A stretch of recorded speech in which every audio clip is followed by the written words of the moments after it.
Narcissism क्या है और नार्सिसिस्ट पर्सनालिटी डिसऑर्डर एनपीडी जो बड़ा फेमस हो गया है वो क्या है? नार्सिसिज्म ये जो शब्द है ये हम सब में होता है। ये क्या चीज़ है? ये है सेल्फ लव। सेल्फ लव का मतलब है अगर आप अपने आप को अच्छा नहीं रखोगे, अपने आप से प्रेम नहीं करोगे, लोग तो आपको कापड़ समझ के पैर साफ करके चलते बनेंगे। मेरा पार्टनर ऐसा क्या कर रहा है कि मैं ये मानूं कि वो नार्सिसिस्ट है? ये तुमने क्या कपड़े पहने हुए हैं? चुन्नी नहीं ली? गोवा जा रही है कॉन्फ्रेंस तुम्हारी? डॉक्टर्स की कॉन्फ्रेंस गोवा में होती है। गोवा में तो कुछ और ही काम होते हैं। तो मैं ये कैसे पता करूं कि मेरा लाइफ पार्टनर मुझे सच में प्यार करता है या वो जो एक्सट्रीम लेवल स्टार्टिंग का नार्सिसिस्ट का है वो वाली कंडीशन है? कैसे डिफरेंशिएट करूं? प्यार तो अभी बात ही ना करें तो बेटर है। Love is just an essence, it's a flavour. ये आपका पार्टनर ना आपकी तरह होना चाहिए। खड़ूस तो ज्यादातर मर्द होते हैं, बहुत सहनशील, बहुत सौम्य, बहुत देने वाली, ममतामयी, ये तो औरतें होती हैं। नार्सिसिस्ट ज्यादातर पुरुष होते हैं और जो अदर पार्ट है वो महिलाओं का है। जितने ही नार्सिसिस्टिक डिसऑर्डर वाले लड़के होते हैं उतनी ही नार्सिसिस्टिक डिसऑर्डर वाली लड़कियां होती हैं। आप मुझसे ही पूछो कि भी आपके पास कितने केसेस हैं, मैं यही कहूँगी 70% मेल हैं, 30% फीमेल हैं। Then why are you saying 50-50? The reason is empath male never tells anybody that they are being harassed by a narcissist female. Hello everyone, अपनी कुर्सी की पेटी बांध लीजिए क्योंकि आप देखना शुरू कर चुके हैं take off with SKT. SKT यानी कि मैं शालिनी कपूर तिवारी। आज हम बात करने वाले हैं आपकी पर्सनालिटी की। न सिर्फ आपकी पर्सनालिटी के, आपके आसपास जितने भी लोग हैं, चाहे वो आपका बॉस है, आपकी गर्लफ्रेंड है, आपके माता पिता है, रिलेटिव हैं, उन सब की पर्सनालिटी की आज हम करेंगे बात। हो सकता है ये पॉडकास्ट देखने के बाद आपको ये लगे कि अभी तक जो आप सोच रहे थे वो गलत था और एक नई सोच आपके अंदर विकसित हो, जैसा शायद मेरे अंदर भी होने वाला है। एक शब्द हाल के दिनों में बहुत प्रचलित हुआ है, वो है नार्सिसिज्म। मैंने ये शब्द सोशल मीडिया के जरिए सुना, आपने कहां सुना वो मुझे कमेंट करके आप जरूर बताइएगा। ये शब्द जब मैंने सुना और उसके पीछे की मैंने एक एक करके कैरेक्टरिस्टिक्स जानी तो मुझे ये लगा कि अरे इसमें तो बहुत सी चीजें मेरे अंदर हैं और बहुत सी चीजों को मैं अपने आसपास के लोगों में रिलेट कर पाई कि अच्छा मैं उनको जानती हूं वो भी ऐसे हैं, उनको जानती हूं वो भी ऐसे हैं। अब देखिए ये है गूगल का जमाना, आप जो भी गूगल पर लिखें और उसका जवाब जो मिलता है उससे आप खुद को रिलेट करने लगते हैं। लेकिन क्या वो वाकई सच होता है? नार्सिसिज्म की अगर हम बात करें तो ये नॉर्मल है या कोई डिसऑर्डर है, ये बताने के लिए हमें किसी एक्सपर्ट की जरूरत थी और ऐसी एक्सपर्ट मेरे साथ आज इस पॉडकास्ट में मौजूद हैं। नाम उनका मैं आपको जरूर बताऊंगी, हम दोनों मिलकर के उनको बोर्डिंग पास भी देंगे, लेकिन ये आपको बता दूं कि उनका अनुभव दशकों का है। उन्होंने अब तक सैकड़ों केस सॉल्व किए हैं, कई लोगों को राह दिखाई है और अगर उनके इस अनुभव के आधार पर मैं पॉडकास्ट करने चलूं तो 10 पॉडकास्ट तो कम से कम लग ही जाएंगे। तो चलिए अब फटाफट से हम बोर्डिंग पास दे देते हैं। मेरे साथ पॉडकास्ट में मौजूद है मशहूर साइकोलॉजिस्ट डॉक्टर मधुमती सिंह। बहुत स्वागत है मैम आपका। Thank you so much, thank you. What a profuse warm welcome. Thank you. Thank you ma'am. सबसे पहली बात, जैसा मैंने कहा भी स्टार्टिंग में कि मुझे सोशल मीडिया के थ्रू ये शब्द पता चला और मैं ये मान के चल रही हूँ कि क्योंकि आजकल यूट्यूब का, इंस्टा का, ट्विटर का, व्हाट्सएप का जमाना है और व्हाट्सएप यूनिवर्सिटी भी है, तो मेरे जैसे और भी लोग होंगे जिन्होंने ये शब्द सोशल मीडिया के जरिए सुना होगा। सबसे पहला सवाल मुझे लगता है हम बेसिक से अगर शुरू करें, नार्सिसिज्म क्या है और नार्सिसिस्ट पर्सनालिटी डिसऑर्डर एनपीडी जो बड़ा फेमस हो गया है वो क्या है? बिल्कुल, नार्सिसिज्म हर एक पढ़ता है, समझता है, शब्द सबने सुना हुआ है और कच्ची पक्की खीर जो है खाते हैं, चबाते हैं, थूकते हैं, समझ में नहीं आता कि ये है क्या। तो पहली चीज़ तो नार्सिसिज्म ये जो शब्द है ये हम सब में होता है। ये क्या चीज़ है? ये है सेल्फ लव। तो सेल्फ लव का मतलब है अगर आप अपने आप को अच्छा नहीं रखोगे, अपने आप से प्रेम नहीं करोगे, अपने आप को प्रिजर्व नहीं करोगे, तो लोग तो आपको कापड़ समझ के पैर साफ करके चलते बनेंगे। तो सेल्फ लव ज़रूरी है। मतलब क्या कि अपनी चीज़ें जो आपकी अपनी रिक्वायरमेंट्स हैं लाइफ की। अब एक एग्जाम्पल ले लेते हैं। एग्जाम्पल ये, बच्ची का कल एग्ज़ाम है, उसकी फ्रेंड का कॉल आता है शाम के टाइम और वो रो रही है फ़ोन पे, रोए जा रही है, रो रही है। मैं कुछ भी, उसका हार्ट एक हो रहा है, उसको कोई याद आ रहा है, PMS चल रहा है उसका, तो वो अपनी फ्रेंड पर के साथ फ़ोन पे रो रही है और वो कह रही है मैं वो अभी आओ मुझसे मिलने के लिए। तो अब वो बच्ची का जो है अभी तो आधा सिलेबस बाकी है, वहाँ जाए भागे भागी या अपना करे। तो जो नार्सिसिज्म होता है वो होता है पहले आप अपनी सेवा करो। जैसे कि ऑक्सीजन मास्क, हम तो फ्लाइट पे हैं अभी, आपकी फ्लाइट पे, तो ऑक्सीजन मास्क अगर पहले अपने ऊपर लगाएंगे तभी हम दूसरों की मदद कर पाएंगे। Same is about narcissism.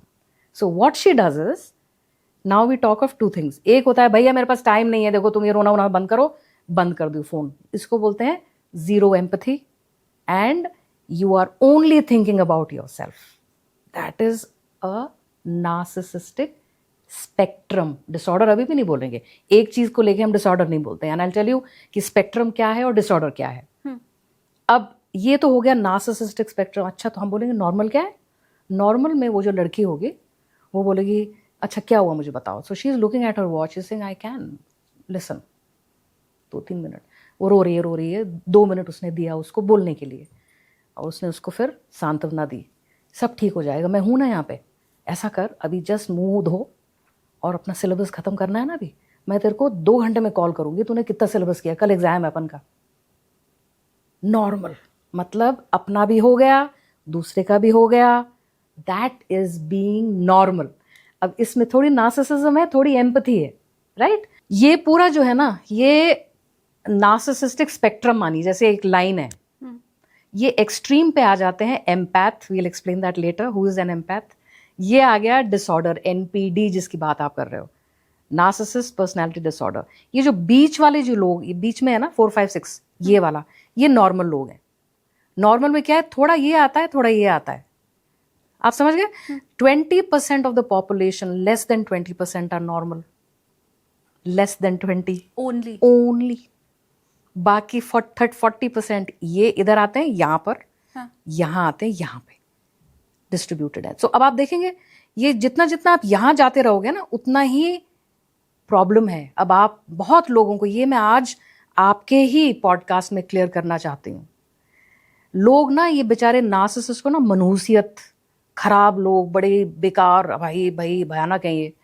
जितना ये प्रॉब्लमैटिक है ना उतना ये भी प्रॉब्लमैटिक है, empathy, empath. I will explain कि इसके होने से ही ये है। सो आज मैं आपके पॉडकास्ट में ये कहना चाह रही हूँ कि NPD is like a set narcissism taken too far, जब हदें पार कर जाते हैं। जैसे कि हम कहते हैं ना OCD, आपने सुना होगा, बहुत लोग ने सुना होगा, OCD सब बोलते हैं। OCD अगर कम करके दें, हम कहते हैं डोज कम कर दें, तो वो तो बड़ा अच्छा है, भाई चीजें जगह पे रखना, साफ सफाई रखनी, गुड थिंग ना। But when taken too far becomes a disorder.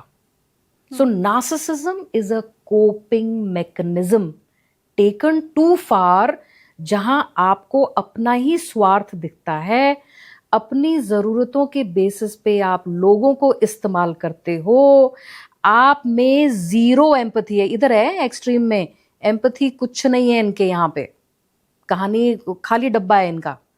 जिनमें एम्पैथी का मतलब दूसरे का दुख समझना, दूसरे का दुख खुद को महसूस करना, जीरो एम्पैथी है इन लोगों पे।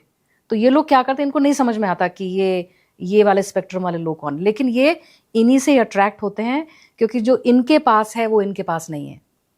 It's like a victim, so they will get attracted to an empath. We'll talk about empaths later. कंफ्यूज तो नहीं कर रही मैं? नहीं बिल्कुल नहीं। लेकिन ये मुझे लगता है बड़ा, मतलब मैं क्या बोलूँ, इससे बुरी कोई कंडीशन नहीं हो सकती कि 2 एक्सट्रीम लेवल के लोग एक हो रहे हैं। मतलब ये अट्रैक्ट ही उससे होते हैं जो दूसरे साइड का एक्सट्रीम है। अगर नॉर्मल वाले से भी अट्रैक्ट होते हैं, मुझे लगता है तभी बैलेंस्ड लाइफ हो पाती। लेकिन एक एक्सट्रीम दूसरे एक्सट्रीम से अगर अट्रैक्ट हो रहा है, सी द लॉजिक। अच्छा, आप भी यहाँ, बहुत अच्छा पॉइंट है, सॉरी मैंने बीच में बात काट दी आपके। आप कह रहे हो ना कि बड़ी हैरानी वाली बात है, ये एक्सट्रीम इससे अट्रैक्ट हो रहा है, लॉजिक यूज करो। क्यों? क्योंकि ये जो है ना, ये इसको भी तो समझ लें, इसको जानने के लिए ये जो होते हैं एम्पैथ होते हैं गिवर्स। ये ले लो, हाँ चाहिए तुमको, मैं हूं ना। ये जो लड़की जो भी फोन पे मैंने बात बताई आपको, ये अपना भूल भाल की किताबें छोड़ के भागी सरपट अपनी फ्रेंड के पास, 4 घंटे लगा दिए, घर आके गिल्ट, प्रेशर पड़ गया, भैया मैं तो फेल हो जाऊंगी। फिर that is a extreme empath. They do not have self preserving, खुद की चीजों को, वो मास्क वाला सिस्टम वो नहीं है इनमें नहीं है। तो क्या है इनमें? गिवर्स होते हैं, they are the good people. हम कहते हैं ना, हाय such a nice person, you know, they are always, आप कहीं आएंगे मैं हेल्प कर देती हूँ, I will do this. They are very helpful people, they are givers, they are professionally very very good, मतलब कंसेंशियस होते हैं, हार्ड वर्किंग, कहते हैं मेहनत करूं तो मुझे पैसा मिलेगा तो ठीक है। अच्छा, हॉलीडेज भी वो उसी हिसाब से करते हैं, ये नहीं है कि ऐश कर रहे हो मस्ती कर रहे हो। दे आर कंसेंशियस, मतलब उनके गुड एंड बैड क्लियर होते हैं दिमाग में, ये वाले जो लोग होते हैं डू गुड।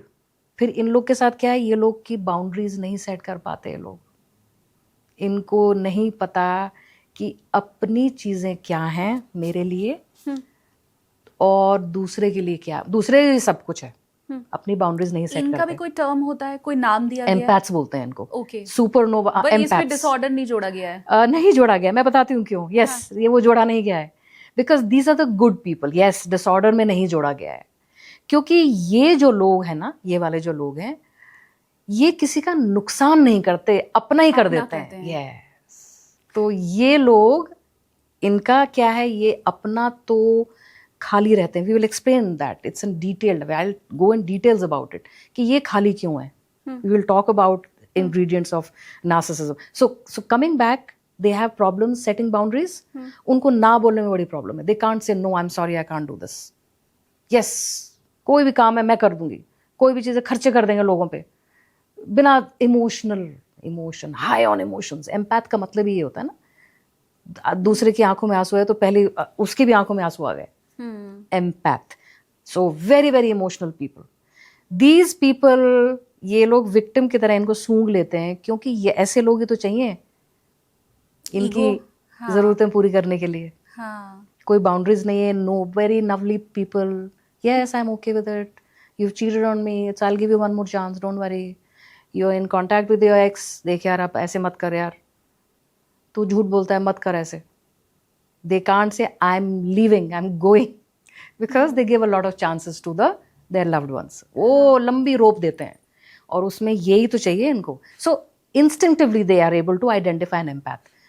आपने कहा जो नार्सिसिस्ट होते हैं वो खाली होते हैं, सुनने में मुझे ऐसा लग रहा है कि जो इम्पैथ्स होते हैं वो खाली होते होंगे क्योंकि वो तो सब दे देते हैं, वो अपना ख्याल नहीं रखते हैं। और दूसरे साइड अगर मैं नार्सिसिस्ट को देखूं तो वो तो बहुत सेल्फ सेंट्रिक है और अपने भले के लिए सोचता है, मेरा पैसा कैसे बढ़ जाए, मेरी तरक्की कैसे हो जाए, मेरा प्रमोशन कैसे हो जाए, मैं आगे कैसे बढ़ जाऊं। तो ये तो मतलब उल्टा मुझे सुनने में लग रहा है। ये कैसे है, मुझे बताइए। Very good point. अच्छा, आपने बहुत, you are very very perceptive, or I think it's a fabulous question you're asking. Simple is, जो मैंने आपको बताया नार्सिसिस्ट खाली होता है। बताऊँ कैसे होता है? हॉलो मैन मूवी देखिए, तो खाली होते हैं अंदर से, खोखला। क्यों होते हैं? वो इसलिए होते हैं क्योंकि नार्सिसिस्ट जो हैं, 2 फैक्टर्स की वजह से ही नार्सिसिस्ट होते हैं, एग्जिस्ट। हम कहते हैं कैरेक्टरिस्टिक क्या है, कोई मुझे पूछे कि नार्सिसिस्ट का कैरेक्टरिस्टिक्स क्या है, हैं तो 4, मैं बहुत सारी चीजें, but if you want I can explain the 2 important ones. चाहो तो मैं चारों भी एक्सप्लेन कर सकती, चारों ही कर लेते हैं एक्सप्लेन। तो नार्सिसिस्ट के 4 कैरेक्टरिस्टिक्स होते हैं जिससे कि नार्सिसिस्ट एज अ डिसऑर्डर बनता है, स्पेक्ट्रम बनता है। देखिए, हम कहते हैं ना मैनेजेबल, ये वाला वही, यहाँ पे थोड़ी एम्पैथी होगी जरूर इन लोगों में, थोड़ी। तो ये नॉर्मल लोग आ गए, नॉर्मल में नार्सिसिस्ट। ये जब यहाँ आना शुरू हो जाते हैं ना, इधर is where we are talking about what happens is 4 things. Need for control, उनको कंट्रोल चाहिए भाई। कंट्रोल का क्या मतलब है? Final word is mine. उनको जो वो चाहते हैं उनको वही चाहिए। दूसरा पर्सन उसकी बात हाँ में हाँ मिलाए तो ये ठीक रहते हैं, यस यस करते रहें, चुप रहें, मुंह बंद रखें। दूसरा पर्सन कंट्रोल होने को राजी हो जाए, दे नीड दैट कंट्रोल। एक और इसको वर्ड बोलते हैं फ्यूल। अब आप बोलेंगे फ्यूल क्या होता है भाई? फ्यूल होता है कोई भी रिस्पॉन्स दूसरे मनुष्य से, इसको फ्यूल बोलते हैं। मतलब कि किसी कमरे में घुसते हैं कहीं भी, तो इन लोगों को क्या है, they need attention, they need some input from people. इसीलिए जो नार्सिसिस्ट होते हैं, आपने नोटिस किया है, कुछ लोग एक ही रेस्टोरेंट में जाते हैं, ज़्यादा कुछ लोग वो उनके मैनेजर को नाम से जानते हैं, सब आते हैं, हाँ गुड इवनिंग सर, आ गए आप। क्यों? ये सब फ्यूल है, क्योंकि ये लोग कोई भी रिस्पॉन्स, सो दे पेट्रोनाइज पीपल। फ्यूल मतलब कोई भी रिस्पॉन्स अच्छा या बुरा। आप अगर कमरे में को वो नार्सिसिस्ट जो डिसऑर्डर वाला जब एंटर करता है और आप उसको इग्नोर कर दो, आपने नोटिस भी नहीं किया, आप डिवैल्यू हो जाओगे उसके दिमाग में कि अच्छा ये नॉट इम्पॉर्टेंट। आपने नोटिस किया, उसकी आंखें देख ली, सिर्फ आपने नोटिस कर लिया ना, आप देख ही रहे हो, सिर्फ कुछ नहीं किया, he is got fuel. They are very very observant. वो इतने परसेप्टिव होते हैं कि मुझे कौन नोटिस कर रहा है। उनमें कुछ एंटेनास लगे होते हैं, भगवान ने दिए होते हैं, पता नहीं कहाँ होते हैं वो, लेकिन वो ऐसे पता चल जाता है उनको कि 50 लोगों में से कितने लोगों ने उसको नोटिस किया है। एंड इफ अगर नोटिसेबल, सपोज नहीं, they will do something they will do, I will sing a song, loudly बोलेंगे या तो सब नोटिस करेंगे, दे विल नोटिस उसके क्या पहरावा है। और ये लोग ज़्यादातर सुंदर होते हैं लोग, they are good looking people, arrogant होते हैं, अपना बड़े ध्यान से बाल सेट करके रखते हैं अपना, they good looking people by the way, so all the more reasons people notice them. सो ये हो गया फ्यूल। इससे पहले हो गया नीड फॉर कंट्रोल। थर्ड होता है कैरेक्टर ट्रेट्स। ये लोग एक्सेंट्स कॉपी कर लेते हैं, ये दूसरों की कहानियां अपनी कहानियों में जोड़ देते हैं, और फिर आपको बाद में पता चलता है ये तो वहां गया नहीं था, इसको ये कैसे। कैरेक्टर ट्रेट्स मतलब दूसरों की चीजें पिकअप करके अपने आप में इम्बाइब कर लेते हैं। आप सोचेंगे वो तो हम भी करते हैं, पार्ट ऑफ लर्निंग है। हाँ। लेकिन पार्ट ऑफ लर्निंग हमारे आउट ऑफ ऑर्डिनरी नहीं होती है। नॉर्मल लोगों का क्या है, वो ये नहीं करेंगे कि 4 लोग खड़े हुए हैं, एक ने बोला मैं मालदीव्स गया, मैं ये गया, तो वो सबकी कहानियां सुन रहे होते हैं, बड़े ध्यान से सुनते हैं। They are very attentive people, because उनको वहीं से तो मसाला मिलता है। और ये सब कुछ मैं आपको सबसे इंपॉर्टेंट चीज बताऊंगी लास्ट में, अभी 4 कैरेक्टर ट्रेट्स के बाद। So what they doing is the brain is processing the information. जब उनकी बारी आती है, उनका ब्रेन ऐसे फैब्रिकेट करता है चीजों को कि वो कहानियां जोड़ जोड़ के अपनी कहानी बना लेते हैं। सो दूसरा जो सुन रहा होगा बड़ा इंप्रेस हो जाता है कि अरे वाह यार, डैम गुड, अच्छा एक्सेंट भी ऐसे यहाँ वहाँ रखे है। It would be a pure lie. So this is a mask that they land up wearing. Character traits मतलब आप नोटिस करेंगे कि नार्सिसिस्ट में, आप अगर जो ऑडियंस देख रहे हैं उनकी लाइफ में नार्सिसिस्ट एज अ डिसऑर्डर वाले जो लोग हैं, वो देखेंगे कभी कभी वो अपने हेयर स्टाइल चेंज कर लेते हैं, किसी हीरो की तरह, किसी क्रिकेटर की तरह।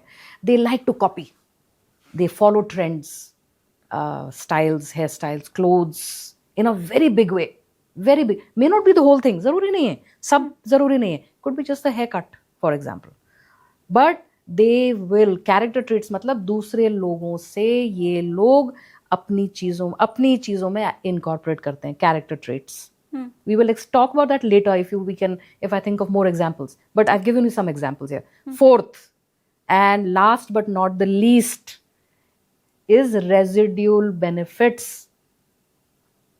आप मेरे किस काम के हो तो ही मेरे रेडार में आओगे, किसी काम के नहीं हो, you don't exist for me.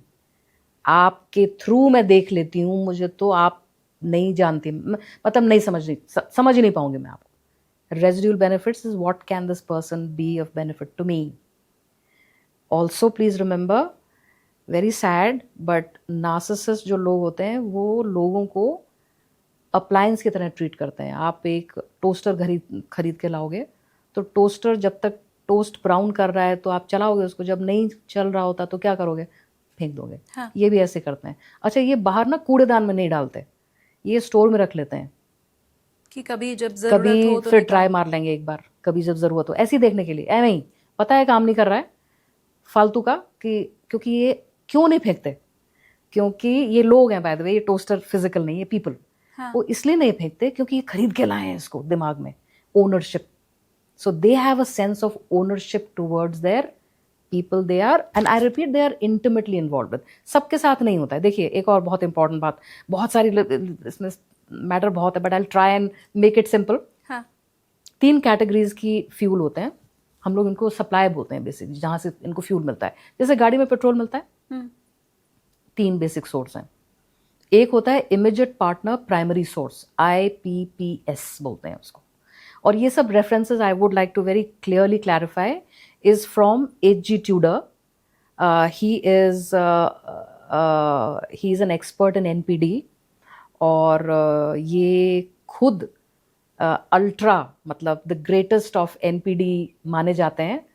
इनकी आपकी फ़ोटो नहीं दिखाई देगी, इनकी यूट्यूब में वीडियोज़ हैं बहुत सारी. H.G. Tudor.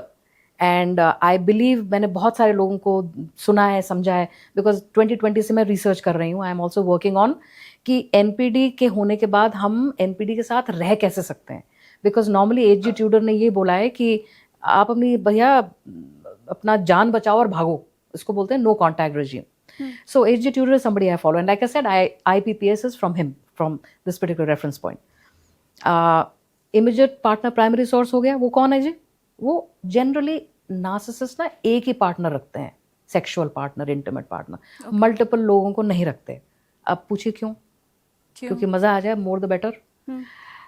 जनरली जो कोवर्ट नार्सिसिस्ट होते हैं, ज्यादातर कोवर्ट नार्सिसिस्ट ही होते हैं. अच्छा. And I will explain what they are. हाँ. उनको ना अब आप टोस्टर या दूसरा कैसे यूज कर सकते हैं, मेरा है. पर हम तो दूसरे का यूज कर सकते हैं. वो कहाँ से यूज हो गया है. ओके. हाँ, ये तो मैं नया लाया था मार्केट से. हाँ. That is the difference. So they don't want, they are very, एक और वेरी पर्टिकुलर. आपको जानने से पहले मैं कोवर्ट नार्सिसिस्ट की बात करूँ, लोअर वाले जो होते हैं वो थोड़े अलग हैं. वो पेड सेक्स भी करते हैं, डोमेस्टिक वायलेंस वाले होते हैं. विल टॉक अबाउट देम कि वो कैटेगरी कौन सी है. लेकिन ज़्यादातर जो है वो कोवर्ट नार्सिसिस्ट होते हैं. I will explain what they are, but the point is that for them no they are, and they are also very hypochondriac. बीमारियाँ कहाँ कहाँ किसके साथ क्या इंटीमेसी हुई है, I don't want to take chances. ये लोग बड़े पर्टिकुलर होते हैं. तो आपको जानने से पहले आपका पूरा ये रिसर्च कर चुके होते हैं. ऐसे नहीं है इत्तफाकन हम लोग बोलते हैं ना स्पॉन्टेनियस, इंस्टेंटेनियस. एक स्पॉन्टेन ना जी ना, आपको लगता है, क्योंकि अभी I will talk about what love bombing is all about. Love bombing is like क्या जन्नत है, मतलब जन्नत होती है love bombing, which the empath और द विक्टिम गोज थ्रू. लेकिन वो तब होती है, they've already done this speed book. ये जो पूरी कैरेक्टरिस्टिक्स आपने बताई, ये मुझे लगता है मुझे ज़्यादा समझने में मदद होगी कि मेरा बॉस ऐसा है या नहीं, मेरी फ्रेंड ऐसी है या नहीं, या मेरा कोई रिलेटिव पड़ोसी ऐसा है या नहीं. अभी मुझे लगता है इसमें भी मेरा पार्टनर ऐसा है या नहीं समझने में मुझे मुश्किल आएगी. रीज़न इज कि आपने कहा कि ये चाहते हैं लोग इन्हें अटेंशन दें, ये चाहते हैं ये कहीं पहुंचे तो सब इन्हें देखें, ये चाहते हैं कि ये बॉस बने रहे. अब ये ज़्यादातर खूबियां हम में से ज़्यादा के अंदर है. मैं ये जरूर मान सकती हूँ कि शायद उनका लेवल एक्सट्रीम होता होगा, बट पॉइंट इज कि मेरा पार्टनर ऐसा क्या कर रहा है कि मैं ये मानूं कि वो नार्सिसिस्ट है. ये मुझे लगता है बहुत जनरल वाला आपने बताया है कि मैं ये समझ सकती हूँ कि अच्छा ऐसा तो मेरा पड़ोसी भी है, ओके ऐसा तो मेरा जो जूनियर है वो भी ऐसे ही है. लेकिन मेरा पार्टनर ऐसा है, मुझे कैसे पता चलेगा? पार्टनर में भी यही सेम रूल है. देखिए, नीड फॉर कंट्रोल. अच्छा तो सब दिखना चाहता है मैम. नहीं, कॉपी मुझे लगता है हम नॉट अच्छा दिखना. I told you 2 things. Sorry मैं बीच में बात काट रही हूँ. कंट्रोल. ये तुमने क्या कपड़े पहने हुए हैं, चुन्नी नहीं ली तो वो बोलेगी मैं लूज कुर्ता है, मैं क्या I know going for a walk with you, क्या हो गया. नहीं चुन्नी लो, खराब लगता है यार, डजंट लुक नाइस. तुम्हें कॉन्फ्रेंस गोवा जा रही है, कॉन्फ्रेंस तुम्हारी डॉक्टर्स की कॉन्फ्रेंस गोवा में होती है. गोवा में तो कुछ और ही काम होते हैं, तुम तो नहीं जाओगे ना. Not at all. मुझे तो जिस जो तुम्हारे कॉलीग्स हैं उन पे भी फेथ नहीं है. कैसे लोग हैं, एक का तो डिवोर्स हो गया है. इन्फ्लुएंस तुम्हारे पे ऊपर तो बड़ा खराब रहेगा. कोई ज़रूरत नहीं जाने के गोवा, हम ही नहीं गए, तुम क्या करोगे जाके. ऐसा है जो तुम्हारी जो सैलरी है ना, मैं ये सोच रहा हूँ कि जैसे कि जो मैं चीज़ें खरीदता हूँ जो भी है, जो बच्चों का एजुकेशन या सैलरी में से जो, तो वो तुम अपना चेक काट के मुझे दे दो और चेक काट के वो क्लियर कर देंगे ड्यूज. और इनकम टैक्स में तुम्हारा कर ही रहा हूँ, सॉर्ट आउट कर ही रहा हूँ, तो वो तो मुझे पता है तुम्हारा हिसाब किताब क्या है, तो वो चेक तुम वहाँ दे देना, बच्चों की पढ़ाई का तुम दे देना, और बाकी तो मैं देख ही रहा हूँ। और मुझे वो तुम्हारी ना वो सहेली पसंद नहीं है बिल्कुल भी।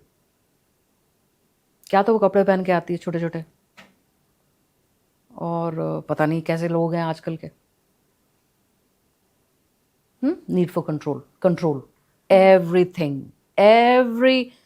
You do has to be controlled. ठीक है जी। Second, we were talking about fuel. दो ही चीजें बोलेंगे क्योंकि जो कैरेक्टर ट्रेट्स और रेजिडुअल बेनिफिट्स तो मैंने बता ही दिया क्या है। फ्यूल का मतलब है, अभी मैंने एग्जाम्पल जो दिए, तो बीवी क्या करती है, आपने क्या, आपका क्या गेस वर्क है, बीवी या जो पार्टनर है क्या रिस्पॉन्स होता है उनका? क्योंकि वो भी एक्सट्रीम लेवल वाली है तो वो कहेगी कि ओके जी आप जैसा कहते हो वैसे। अगर वो एक्सट्रीम नहीं है तो नॉर्मली अब सोच के देखो कि सपोज जैसे मैंने आपको एग्जाम्पल दिया अभी कि वो बोलेगी कि सूट कुर्ता लूज ही पहना हुआ है, क्या हो गया अगर मैंने जवाब दिया ना उसने, फ्यूल है वो। अब वो एक्सप्रेशंस देख रहा है उसकी बीवी की, बीवी अनकंफर्टेबल हो गई तब तक क्योंकि उसको अपनी सफाई देने की जरूरत पड़ रही है। Try to visualize it, she has to explain to him which didn't need to be explained, still she had to explain.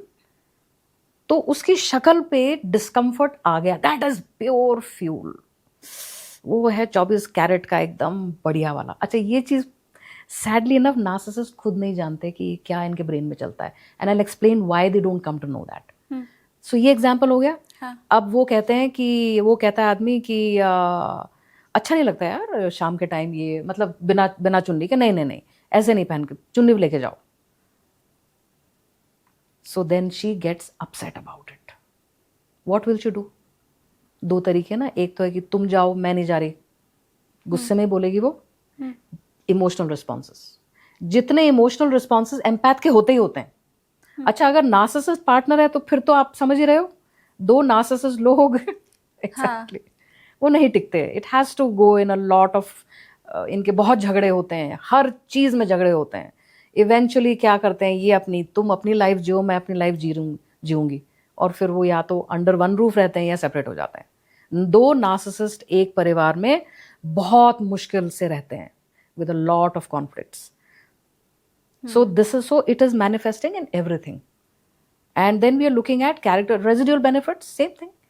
How much of a help मेरे क्या needs fulfill होती हैं तुमसे? That is what makes and that वो लोग एक बार भी नहीं सोचते। देखिए, तो यहाँ पे हम बोलते हैं इसमें गलत तो कुछ नहीं है भाई, नीड बेस्ड है, कोई दिक्कत नहीं है। यहाँ पे दो चीजें और होती हैं, इसको बोलते हैं lack of accountability and grandiose sense of entitlement. Lack of accountability का मतलब क्या है, झूठ पकड़ा गया तो क्या हो गया, मैंने झूठ बोल दिया, सब लोग झूठ बोलते हैं, क्या हो गया उसमें, तुमने कभी नहीं झूठ बोला अपनी लाइफ में। इसको बोलते हैं गैस लाइटिंग। तुरंत जो जिसने उसकी झूठ पकड़ी हुई है वो खुद ही अपने आप को क्वेश्चन करना शुरू कर दे कि हाँ यार मैंने भी तो झूठ लाइफ में बोला हुआ है, तो क्या हो गया, तुमने एक बार बोला, मैंने चलो 2-3 बार, झूठ पकड़ा गया तो उसको झूठ मानते भी नहीं है वैसे तो। No apology, there is no apology, there is no insight. Insight means looking inwards, अपने अंतरात्मा में झांक के देखना कि यार मेरे से बड़ी गलती हो गई, ऐसे नहीं करना चाहिए था मुझे। उनके पूरे डिमीनर में होता है क्या हो गया अगर ऐसे कर दिया मैंने तो। ये सेम चीज अगर वो दूसरा पर्सन करे वो बर्दाश्त नहीं है। वो क्या हो गया तुमको तो मैं पनिश करूंगा, because there it's so lack of accountability, मतलब जब वो गलत करते हैं तब। और ग्रैंडियोस सेंस ऑफ एंटाइटलमेंट, बाबूजी टाइप या मैडम टाइप उनका होता है डिमीनर कि तुम मेरी सेवा करो, चाकरी करो, मेरे पैसे खर्च करो, I am supposed to be treated like a queen और I am supposed to be pampered. मुझको क्या देना है इनके दिमाग में नहीं आता है, स्क्रिप्ट में ही नहीं है। तो ऐसी लाइफ जो रहेगी वो कभी हैप्पी मैरिड लाइफ तो नहीं होगी फॉर श्योर। no. ये लोग क्या आपके पास आते हैं? हाँ जी। आज के टाइम में क्या इनकी जो संख्या है वो बढ़ गई है आपके पास आने वाले, जो ये पहचान के आते हैं कि मैं नार्सिसिस्ट हूँ और मुझे ट्रीटमेंट की जरूरत है, ऐसा कुछ होता है? नहीं। नार्सिसिस्ट को तो वो तो सोचता है खुदा है, वो तो भगवान ने एक ऐसे बनाए हैं ये हूर परा. अच्छा, They think they are the best on this planet. No, not the narcissist. It is the empath. Empath आते हैं आपके पास। Empathic, हाँ, जो स्पेक्ट्रम पे आते हैं वो, बिकॉज वो क्या बोलते हैं, ट्रॉमेटाइज तो वो है ना, हाँ, मिसयूज तो वो हो रहे हैं. लेकिन बीमारी तो किसी दूसरे के अंदर है। डिसऑर्डर वर्ड जो हम यूज कर रहे हैं। करेक्ट. हाँ, डिसऑर्डर दूसरे के अंदर है. हाँ। बिल्कुल करेक्ट बात है. वो डिसऑर्डर लिए बैठा है या बैठी है, क्योंकि वो लोग कभी नहीं मानते कि मुझ में कोई प्रॉब्लम है, कभी नहीं मानेंगे. तो जो दूसरा पार्टनर आपके पास पहुंचता है, जो विक्टिम है मैं कह सकती हूँ, वो फिर कैसे, मतलब वो कैसे डील करेगा मुझसे? तो अगर आप पूछें तो मैं बोलूंगी भैया छोड़ दो, क्योंकि वो मानेगा नहीं कभी, वो तो अहम ब्रह्मास्मि वाला है। तो जब वो मानेगा नहीं और तुम उसके साथ रहते ही रहोगे तो जख्म भरेगा कैसे? जख्म भरेगा, फिर उसके ऊपर खंजर भोंका जाएगा, फिर वो भरेगा। तो मैं तो कहूंगी कि भैया छोड़ दो। आप क्या बोलते हो? हाँ जी, बिल्कुल. शालिनी, हम लोग थेरेपी में मानते हैं कि हम लोग किसी की लाइफ निर्धारित नहीं करते. ये हमारा काम है ही नहीं. We are nobody that veg.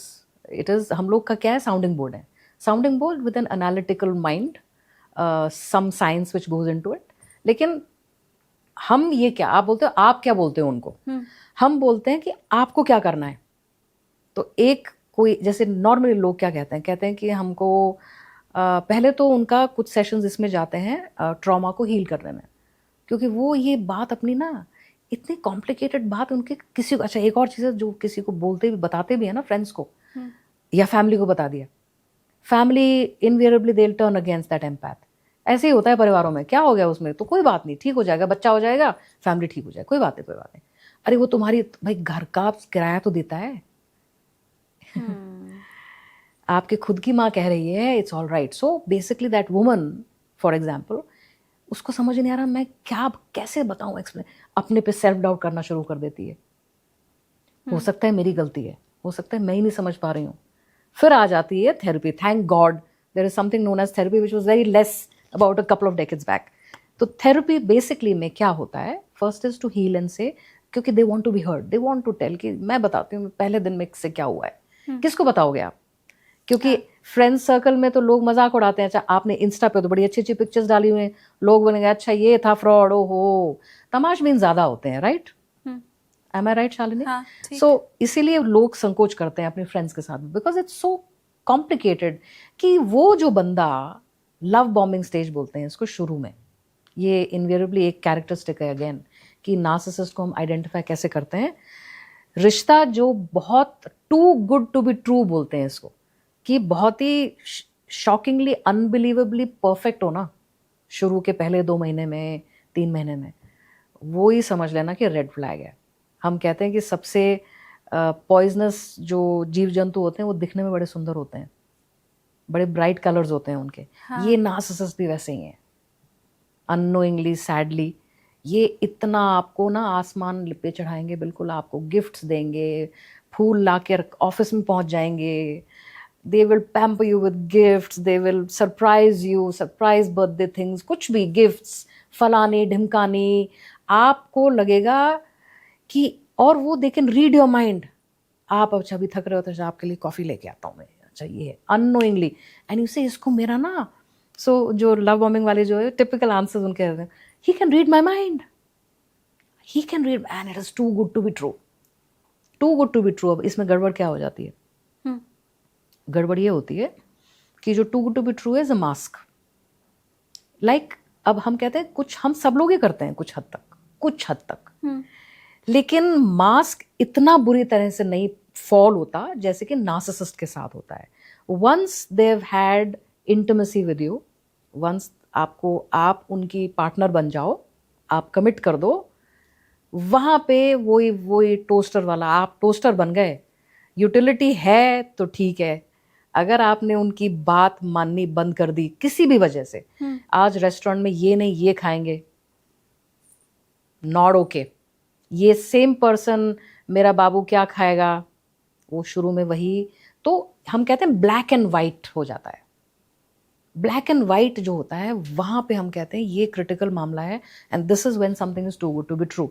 अब आप कहते हैं कि अच्छा, so coming back to the important part what I was trying to convey is that the person, आप पूछ रहे हैं कि जब थेरेपी में आते हैं तो उसके बाद दे हैव अ चॉइस. अभी जैसे आपने बताया एक चॉइस है कि जी हम छोड़ो, बच्चे नहीं हुए अभी, कोई कुछ भी, economically I am on my own, और अभी 6 महीने हुआ है, साल भर हुआ है शादी को, 10 साल नहीं डाले लाइफ में, लाइफ के बड़े मुश्किल होती है तब उन लोग को, वो बहुत क्योंकि इतना आपने टाइम इन्वेस्ट किया हुआ है उस शादी में या उस मतलब पार्टनरशिप में.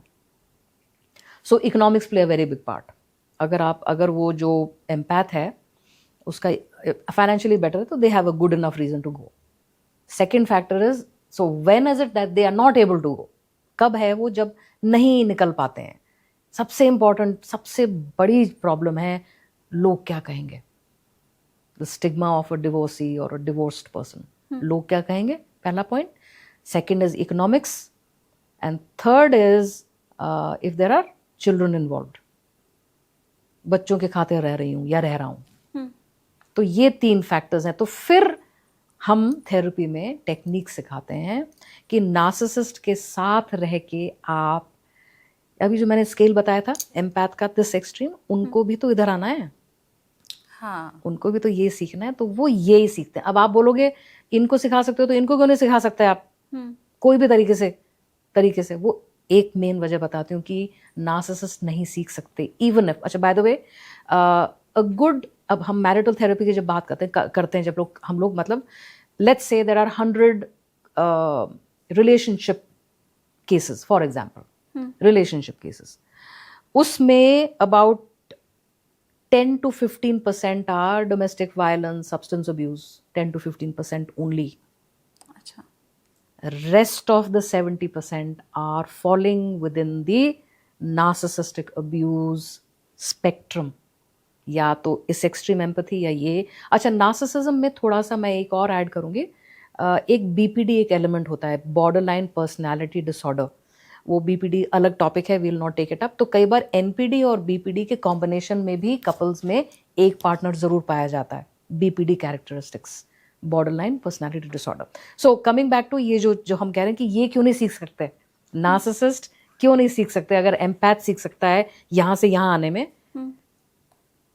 क्योंकि नार्सिसिस्ट अपने अंदर झांकने की क्षमता उसकी नहीं है.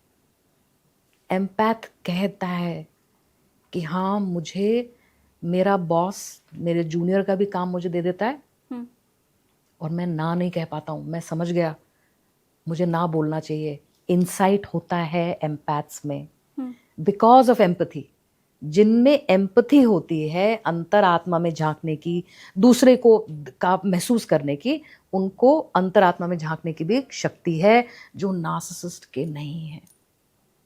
That is the only one reason. It's not that now if you ask me कि आपके इतने सारे एक्सपीरियंस में कुल मिला के कितने नार्सिसिस्ट आपके पास आए हैं in therapy that I need help, I would say out of 100, let's say 2. So one has gone in for therapy for 2-3 months. पहले बड़े ये लोग enthusiastic होते हैं, हाँ मैं झूठ बोलता हूँ, ठीक कह रहे हो, हाँ वाइट लाई, अच्छा झूठ नहीं बोलना चाहिए, करेक्ट करें, मैं I'll work on it. हाँ मैं थोड़ा सा इजी गोइंग हूँ, प्लेजर सेंट्रिक हूँ, हाँ मुझे सब्सटेंस अब्यूज, ये लोग किसी न किसी एडिक्शन में रहते हैं, या तो शराब या कोई ना कोई हैश, कुछ ना कुछ इनका, they have addiction, porn addiction जैसे है, एडिक्शंस रहते हैं इनको. मेरा रूटीन फिक्स नहीं है, मैं डिसिप्लिन नहीं हूँ, ये टिपिकल नार्सिसिस्टिक कैरेक्टरिस्टिक्स हैं. इनकी आकांक्षाएं इतनी होती हैं लाइफ में और डिलीवर करते हैं इतनी. ये बनना चाहते हैं सीईओ, लेकिन अभी बहुत ही लोअर लेवल की एस्पिरेशन, मतलब रियलिटी में है. तो रियलिटी और एस्पिरेशन में बहुत ज़मीन आसमान का फ़र्क है. इसीलिए आधी टाइम ये लोग सब्सटेंस अब्यूज़ में ही अपनी दुनिया में खोए रहते हैं कि अच्छा मैंने ये कर लिया, वो इसको हम लोग बोलते हैं grandiosity. So what happens with these people is they have these set of problems. शुरू में बड़े एंथुसियास्टिक होते हैं, हफ्ते में 2 बार सेशंस रखेंगे, फिर 10 दिन में 1 बार, फिर 15 दिन में, फिर महीने में, नंद गो अवे. ओके. और फिर वो नार्सिसिस्ट के नार्सिसिस्ट ही रहेंगे. मुझे ये बताइए कि जिनकी शादी हो गई है, जो ऑलरेडी रिलेशनशिप्स में हैं उनके पास तो वैसे अब कोई चारा बचा नहीं है।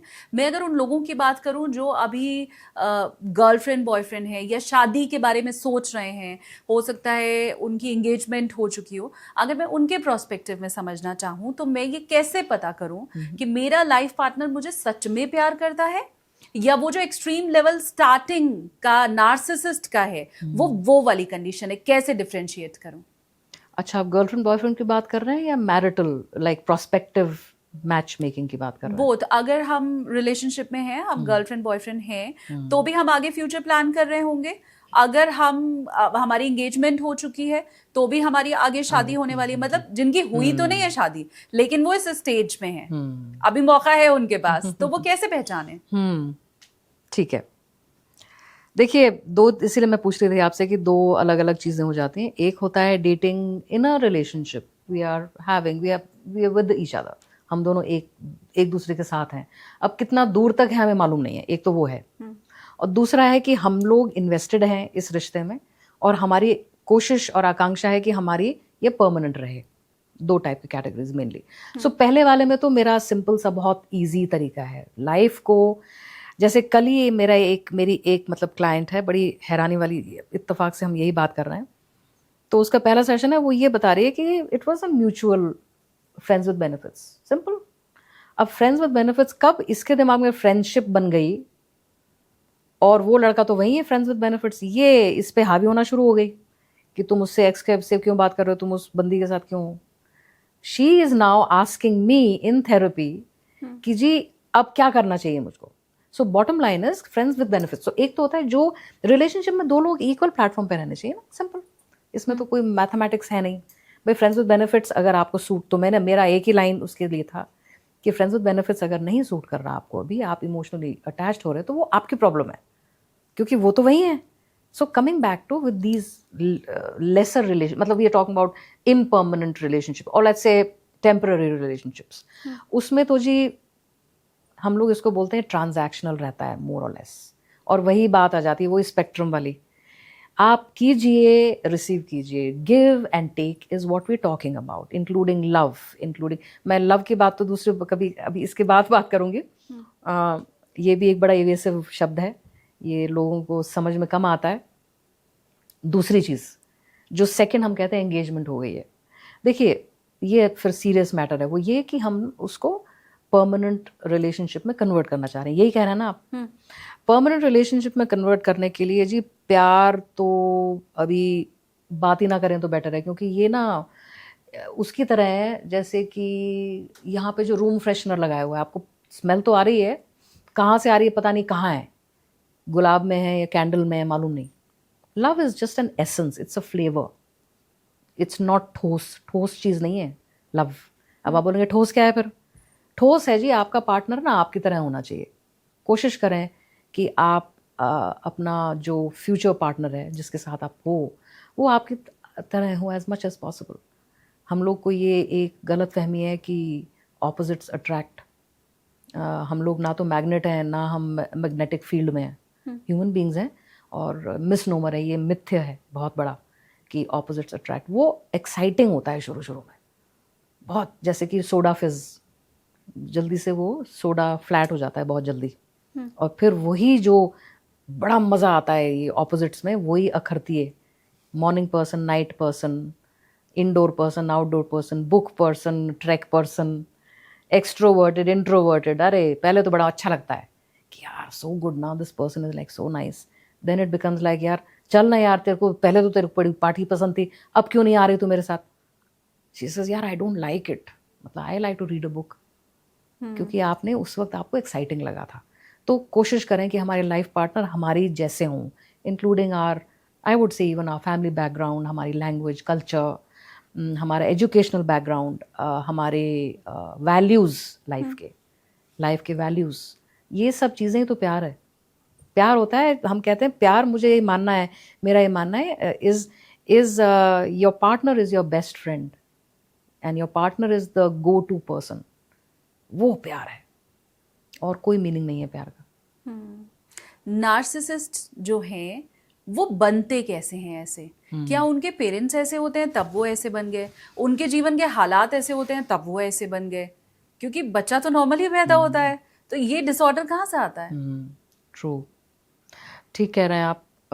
यू राइट, बच्चे दिखने में तो नॉर्मल होते हैं वो। तो होता क्या है जी, नार्सिसिस्टिक, जैसे कि हम कहते हैं ना डिप्रेशन या एंजाइटी या इवन बाइपोलर या कोई भी हम लोग साइकोलॉजिकल साइकाट्रिक डिसऑर्डर्स होते हैं, उसको हम लोग वी अंडरस्टैंड कि जेनेटिक प्रीडिस्पोजिशन होता है, जेनेटिक पास ऑन होता है हर चीज़ के लिए। इनफैक्ट अगर आप ये भी देखो, पर्सनैलिटी टाइप, इंट्रोवर्ट एक्सट्रोवर्ट, ये भी हम कहते हैं जेनेटिक्स में इसका एक रोल है, सिग्निफिकेंट रोल है, जो हमारे फैमिली से क्या पास ऑन हो रहा है। Second is the factor is उनकी चाइल्डहुड या तो अबैंडन चाइल्डहुड होती है, निगलेक्टफुल चाइल्डहुड, जहाँ पे स्ट्रिक्ट पेरेंट्स हों, मार पिटाई हो, निगलेक्ट हो, कहीं पे बहुत ध्यान न दिया गया हो किसी न किसी वजह, किसी और, फॉर वेरियस रीजंस, जो भी फैक्टर्स हैं, उसमें क्या है, उस बच्चे ने फॉल्टी तरीके वो सीख लेता है बचपन में ही, कि कैसे, जैसे अब छोटी सी चीज़ है, जैसे मैं बताती हूँ एग्जांपल। छोटा बच्चा स्कूल गया, घर आया, उसने अपने फ्रेंड का, उसको पेन, छोटे बच्चे जैसे करते हैं, पेंसिल बड़ी अच्छी लगी, उसने बैग में रख ली। मम्मी ने निकाला, देखा तुम किसकी पई है, तो तुम्हारी पेंसिल नहीं है, और दे दनादन थप्पड़ पे थप्पड़, खूब पिटाई हुई इसकी। Not required, no. तो उस बच्चे को डर बैठ गया नेचुरली, लेकिन उसने ये और सीख लिया कि अब अगली पहले तो हो गया कि कांट अंडरस्टैंड, इसको हम लोग बोलते हैं लैक ऑफ कंट्रोल। मतलब जो चीज़ हुई है वो result is not matching. I will give an example. 90% तुम ले आए, भाई वो 10% कहाँ रह गए तुम्हारे? यूजलेस, गुड फॉर नथिंग, किसी काम के नहीं हो तुम। तुम्हारे 2 ट्यूशंस लगवाए थे, तुम्हारे वो फ्रेंड को तो 100% मिल गया मैथ में, तुमको 90 कैसे मिले? तो ये जो बच्चा है ना, जिसको 90% वाला है, इसको ये समझ में आता है कि मेरे कंट्रोल में नहीं है। मतलब cause and effect, cause and effect. अच्छी चीज करोगे तो शाबाशी होगी, आप कोई चीज बुरी करोगे तो उसका कमेंसुरेट टू दैट आपका नेगेटिव रहेगा। You follow what I am saying? Pencil की वजह से आपको इतनी पिटाई हुई, आपके मतलब डंडा लेके आपको पीटा गया for example, so that becomes as if the child doesn't have control over the environment. Now comes, so what happens is, ये सबकॉन्शियसली उनके दिमाग में, now not that they do anything about it, जैसे मैंने बताया प्रीडिस्पोजिशन जेनेटिक्स होता ही है। इसका मतलब क्या है कि ये बच्चा सीख जाता है झूठ बोलना, फिर बिकॉज उस मार से हटने के लिए, just to escape from that beating. See, beating is extreme, no? When would you beat a child who is in any time actually? Why would you beat a child any time? तो narcissism आता है जब neglectful, strict, very very difficult parenting जहाँ पे होती है, और genetic एक factor है।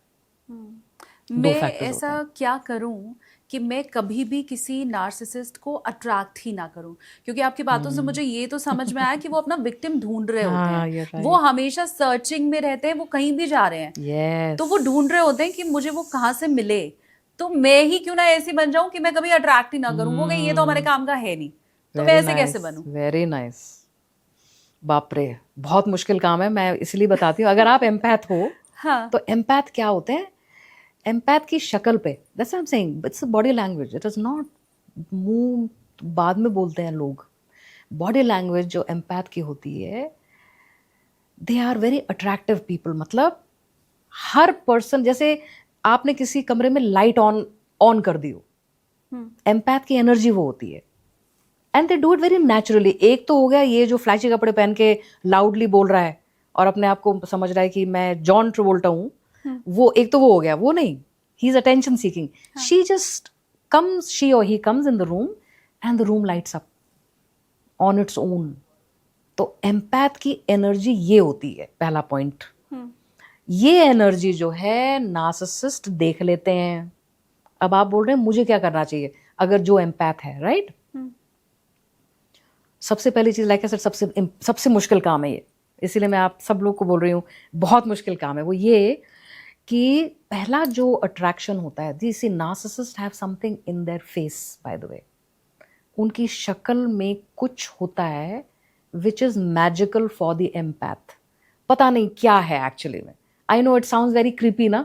Sounds like what are you saying? Like there's something in their eyebrows, and you can read some research on it. मैं इसीलिए words बोल रही हूँ, एक particular words eyebrows में उनके होते हैं, उनकी आंखों में कुछ होता है. कि फर्स्ट साइट लव हो जाए. There is something, yes, about their face, about their body demeanor, कि there is an instant spark that happens in majority of empaths. Please remember this point. ये ऐसे ही नहीं होता है शुरू में कि जी instant I'm talking about. अच्छा, फिर क्या करो आप बोलोगे कि फिर मुझे करना क्या चाहिए, तो उसमें तो कोई हर्ज नहीं है, किसी को अप्रिशिएट करने में तो कोई हर्ज नहीं है. हाँ. You like somebody is very attractive and they're good looking people. Narcissists are very good looking people. इनके कुछ, और वो उनकी जो gauge, bye the way narcissist की जो गेज है वो बहुत सिग्निफिकेंट होती है. What I am saying is, ये तो इनिशियल चीज हो गई, तो इसमें घबराने वाली बात यूं नहीं है कि उसके बाद तो कंट्रोल मैकेनिज्म आपका ही है. इसका मतलब क्या है कि आपको अपनी बाउंड्रीज, जो मैंने आपको शुरू में बताई थी, अपनी boundaries. I will give an example.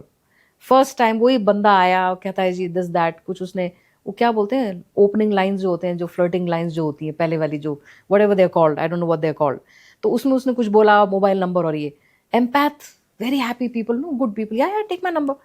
No, not required. So you have to set boundaries and say, I'd rather skip it. I'll connect with you later. If I, मन में तो हो रहा है कि दे दो फोन, क्योंकि एम्पैथ की प्रवृत्ति रहती है बाउंड्रीज सेट करने में प्रॉब्लम होती है उन्हें. That is what I keep telling you. I am repeating the same thing again. Now comes the second part. कभी कभी हमने दे भी दिया. अच्छा, let's talk about friendship हो गई हमारी. बात वही आती है कि आप अपनी requirements को top priority पर रखो. I'll tell you what happens love bombing में. लव बॉम्बिंग में ये जो नार्सिसिस्ट होते हैं, ये आपको ना प्यार में डुबो देंगे. 24 घंटे आपको लगेगा कि जैसे कि आप डूब गए हो उनके प्यार में. क्या? They will be connected with you all the time. Where are you my sweetheart, have you eaten, कुछ खाया, ये वो वीडियो, 2 सेकंड का वीडियो. अच्छा, ऑफिस में एक से, I want to see your smile, I want to see your beautiful hair, I want to see, बस. वो तो भाई अडिक्टिव चीज हो जाती है. हाँ. कोई आपको इतना अटेंशन दे रहा है, right? Now slowly they start to say, they take up all your time. Correct? अब जब सारा टाइम आप किसी दूसरे को दे रहे हो तो बाकी चीजें निग्लेक्ट होती है ना. हाँ. वर्क निग्लेक्ट होगा, सेहत निग्लेक्ट होगी, दूसरे friends neglect. So that is what is the first. These are all red flags. जहां आपके friends start, they will start say, अच्छा अब तो तुम्हारा तो मतलब टाइम ही नहीं है तुम्हारे पास, या आपका बॉस बोलना शुरू करे कि जी आपका बैकलॉग चल रहा है and you. So these are all basically saying don't get, वो बह मत जाओ उस सैलाब में. अपनी बाउंड्रीज को सेट करके रखो कि ये मेरी प्रायोरिटीज हैं, which is tough. Like I said, empath के लिए बड़ा मुश्किल है वो इमोशनल चीज को हटा के लॉजिक पे आने की. तो मेरी तो सिर्फ यही रिक्वेस्ट है कि कोशिश करते रहो, अपना लॉजिक मत छोड़ो. लॉजिक. ठीक है. मैं अपने व्यूअर्स को ये बताऊं कि मैम न्यूमोलॉजिस्ट भी हैं और लास्ट 1.5 ईयर से आप प्रैक्टिस कर रही हैं. अब आप मुझे ये बताएं, इन दोनों को मैं कनेक्ट करते हुए पूछ रही हूँ कि अगर मुझे शादी करनी है तो मैं किसी ज्योतिषी के पास जाती हूँ, कहती हूँ कि जी हमारी कुंडली मिला दो. फिर वो कहते हैं कि जी गुण मिल गए, शादी कर सकते हो. फिर उसके बाद हमें एक नई चीज़ बताई गई कि आपको अपनी किसी में क्या बीमारी है, नई है, जेनेटिक्स क्या है, आप वो भी पता कीजिए. फिर गवर्नमेंट ने ऐड चलाने शुरू किए, बहुत से एड्स आए मार्केट में जिसमें ये कहा गया कि एड्स है कि नहीं ये भी पता करो, कोई दूसरी ऐसी बीमारी है खतरनाक या नहीं वो भी पता करो. तो अब मुझे आप ये बताएं, इतना सब तो हम कर रहे हैं, ऑलरेडी हमारी प्रैक्टिस में आ चुका है, तो क्या उसके बाद हमें आपके पास भी आके, किसी साइकोलॉजिस्ट के पास भी आके अपने लाइफ पार्टनर की कैरेक्टरिस्टिक्स बता के उसकी भी मैच मेकिंग क्या कराने की जरूरत अब पड़ चुकी है? जिस तरह से सेपरेशन हो रहा है, जिस तरह से एंजाइटी में लोग जी रहे हैं और इसकी इंपॉर्टेंस बढ़ गई है. पहले तो औरत क्या होता था ना, मैम शादी हो गई और पूरी जिंदगी रोते बिलखते, मार खाते, पिटते बीत जाती थी, हो जाता था. अब आवाज उठनी शुरू हो गई है. तो जब ये दौर आ गया है तो क्या अब इसकी भी जरूरत शुरू हो गई है? हाँ बिल्कुल, एब्सोल्युटली शालिनी, बड़ा अच्छा क्वेश्चन पूछा आपने. बल्कि ये बहुत रेलेवेंट यूं है कि एक चीज़ जो मैं बहुत सारे केसेस में समझती हूँ कि हाय ये लोग पहले क्यों नहीं आए मेरे पास. इसका मतलब क्या है? Pre marital counselling. वो कॉन्सेप्ट है ही नहीं, एग्जिस्ट ही नहीं करता है. हमारे टेक्स्ट बुक में ज़रूर है लेकिन और हमारे अंडरस्टैंडिंग में है, since I have worked on marriage and I have my award winning paper also, pre marital counselling, वो 15 साल पुरानी कहानी है, but I have been into relationship counselling and couple counselling. तो हमारे पास वर्कशॉप्स भी हम लोग का रहता है प्री मैरिटल काउंसलिंग को लेके, जो कि हम लोग कॉलेजेस में करते हैं, राइट, कॉर्पोरेट्स में करते हैं। ये ज़रूरत है, need of the our is pre marital counselling. इसमें क्या होता है कि जो भी आप कह रहे हो कि सब कुछ समझ में आ गया, उसमें यही एक इम्पॉर्टेंट एलिमेंट यही है। In fact the 7 ingredients that go into pre marital counselling. तो उसमें अभी जो आपने मेडिकल की बात की, तो you want me to tell you 7 ingredients कौन से हैं? हाँ हाँ। सो प्री मैरिटल काउंसलिंग में 7 चीज़ें हम लोग देखते हैं, और वो शायद मेरे 2-3 पॉडकास्ट में पहले भी आ चुके हैं, I am just repeating them. Is that जो मैंने आपको थोड़ी देर पहले भी बताया कि कोशिश करें हमारे लाइफ पार्टनर जो है वो हमसे सिमिलर हो। सिमिलर लोग, जैसे हम कहते हैं हमारा बेस्ट फ्रेंड हमसे टोटली ऑपोजिट नहीं होगा, वो फ्रेंडशिप जो ऑपोजिट वाले हैं वो थोड़ी देर तक चलते हैं। सो जो हमारी तरह हो वो रिश्ते ज़्यादा देर तक चलते हैं। So similarity means similar family background, which means cultural. कुछ लोग मुझसे पूछते हैं कि अच्छा फैमिली बैकग्राउंड में क्या इकोनॉमिक्स भी आती है? भाई एक गांव से आया हुआ एक शहर, no, not correct. Economics does not determine, because economics is your mobility. आप कहाँ से आए हो, आप कहाँ पहुँच गए, वो तो आपकी अपनी, that is not a criteria. Family background का मतलब है आपका कल्चरल बैकग्राउंड। फैमिली स्ट्रक्चर का मतलब है nuclear, joint, business family, service family, similar होने चाहिए। सिमिलर फैमिली स्ट्रक्चर मतलब वही भाई 5-6 भाई बहन कितने हैं, size of the family, family का सिमिलर होने चाहिए, it helps. Now comes the other part, similar values of life. आपके लिए ज़िंदगी में इम्पॉर्टेंट क्या है बताए, लोगों को पता ही नहीं होता है, अब खुद ही नहीं पता होते हैं हमारे लिए इम्पॉर्टेंट क्या है। अरे कुछ नहीं भाई, फैमिली ने देख लिया लड़की ठीक ही होगी, हमको पता नहीं, जो सोचा नहीं है अभी। अच्छा मैरिज में ये भी करने की ज़रूरत पड़ती है कि हमें वैल्यूज, यस वेरी इंपॉर्टेंट। वो इसलिए कि पहले आप खुद को जानेंगे तभी तो आपको समझ में आएगा कि आपको किस टाइप का पार्टनर आपकी तरह होना चाहिए। आपको ही खुद पता नहीं है तो फिर ऐसे ही चलता है, फिर ट्रायल एंड एरर है जी, चल गया नहीं चला देखी जाएगी फिर। So similar values, similar hobbies and interests, surprisingly. A lot of times people say opposite. No, it's not true. Similar hobbies and interest. उसमें clashes कम होते हैं, नहीं तो इनके ना हमेशा इनके झगड़े रहते हैं।